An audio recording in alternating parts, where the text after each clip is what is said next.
J, Earthborn operative of the Yellowbird Mission Golden Age, and today I speak not to your mind, but to the buried cathedral inside your chest, the one that remembers what came before the doctrine, before the distortion. Let me be clear, the one you know as Jesus, Yeshua, did not come to be worshipped. He came so you would remember, to plant the seed of awakening in the collective, so that all may know the truth. Too many have been misled by the system, led to believe the one they call Christ is the one and only God. And too many are still living in the shadow of a lie they were told was holy. They built a cage around his name.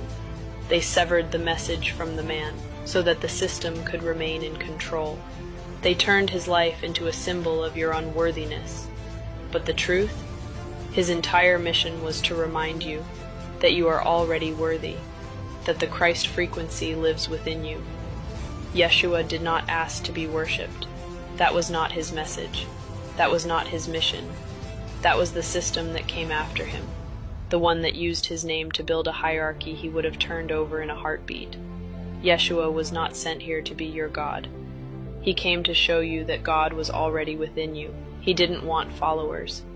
He came to be the example of Christ frequency embodied, so others could remember and rise into their own. He didn't ask for temples. He pointed to you and said, "That's the temple." He didn't say, "Bow to me." He said, "You will do greater things than I have done." For did he not say, "Ye are gods"? He didn't ask for blind belief. He lived so you could remember. That's what the Christ frequency is. Not a man, not a religion, not a church, but a light code that lives in your DNA, waiting to be activated. The system feared that kind of power in the hands of the people, so they stripped his story of its humanity. They turned his name into a password, and they told you, "You are broken, you are lowly, you are sinful. Only he is holy." But that is not the truth, and Yeshua never wanted that. To follow that lie is to dishonor his sacrifice. He did not die for your sins. He lived so you could remember your light. The truth is, you are not here to worship Christ. You are here to embody it, to walk with the same light, to speak with the same courage, to love with the same clarity, to refuse to abandon yourself, no matter what they threaten to take from you.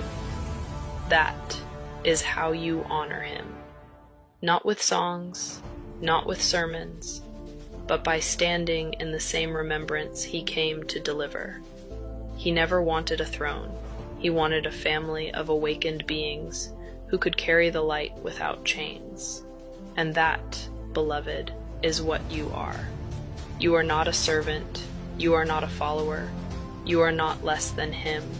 You are the continuation. You are the fulfillment. You are Christ walking. You don't honor the Christ by kneeling. You honor the Christ by standing, by becoming, by embodying, by saying, "I am the light of the world too." Christ is not a man. Christ is a code, a frequency, and you carry it. You are it. You always have been. Every time you speak truth without fear, you resurrect it. Every time you refuse to abandon yourself, you activate it. Every time you forgive without forgetting who you are, you walk as it. Yeshua is not your idol. He is your mirror. And if you've been afraid to claim the Christ within you, let this be your permission. Let this be the second coming, not of one man, but of the many who now remember who they are. You are Christ. Rise as one. If you remember, write in the comments, "Christ's code lives in me," to activate this knowing in your very cells.